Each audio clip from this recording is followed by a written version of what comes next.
Hey guys, welcome to study blog. इस video में हम जानेंगे कि क्यों इस मुगल बादशाह को रंगीला कहा जाता था।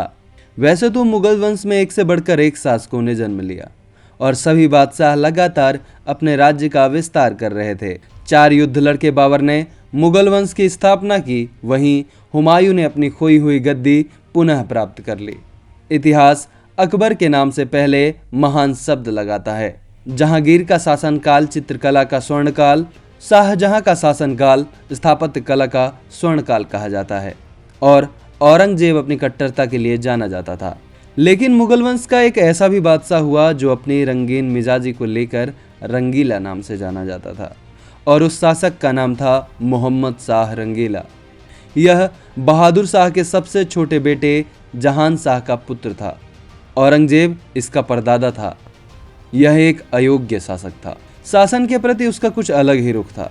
जब उसका मन करता नए कानून बना देता और फिर उन्हें तोड़ने में बिल्कुल भी देरी नहीं करता।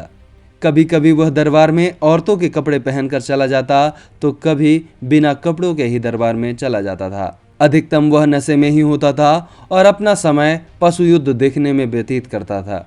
साथ ही वह सुंदर स्त्रियों के प्रति काफी ज्यादा आकर्षित हो जाता था। शासन के प्रति उसकी उदासीनता, मदिरा और सुंदर स्त्रियों के प्रति उसकी रुचि होने के कारण उसे रंगीला कहा करते थे। औरंगजेब के मरने के बाद हिंदुस्तान में राजशाही बिल्कुल समाप्त हो गई थी। मुगल बादशाह मोहम्मद शाह ने औरंगजेब के सभी नियमों कानूनों को बदल दिया और उसके गीत संगीत के सभी कलाकारों को वापस बुला लिया। दिल्ली में संगीतकारों, नृत्यकारों और कलाकारों का बोलबाला हो गया। इन सब के बीच मोहम्मद शाह रंगीला ने चित्रकारों को विशेष सुविधाएं भी प्रदान की। उन्हें विशेष तौर पर बादशाह के चित्र बनाने के लिए रखा गया था। चित्रकार बादशाह के हर तरह के चित्र बनाया करते थे। यहाँ तक कि मोहम्मद शाह रंगीला की रंगीलियों को भी चित्रकारी के द्वारा दर्शाया करते थे। अपने 30 साल के शासनकाल में रंगीला ने खुद से कोई युद्ध नहीं छेड़ा और हमेशा ही अपना जीवन मस्ती में ही बिताता था। सुबह सुबह कभी मुर्गों की लड़ाई, कभी घुड़दौड़, दिन में तरह तरह के संगीत सुनता, सुंदर स्त्रियों के साथ रहता, तरह तरह के कलाकारों को अपने पास बिठाता और बातें करता। मोहम्मद शाह की इसी रंगीन मिजाजी ने उसे रंगीला बना दिया।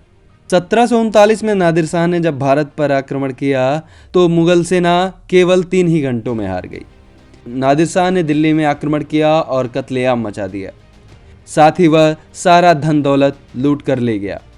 मयूर सिंहासन, जिसमें कोहिनूर हीरा जड़ा था, वह भी अपने साथ लेकर चला गया। आपको जानकर हैरानी होगी कि पूरे मुगल काल में केवल औरंगजेब और अकबर के बाद वह तीसरा शासक था जिसका शासनकाल सबसे लंबा था। आप मोहम्मद शाह रंगीला के बारे में क्या सोचते हैं, हमें ज़रूर बताएं।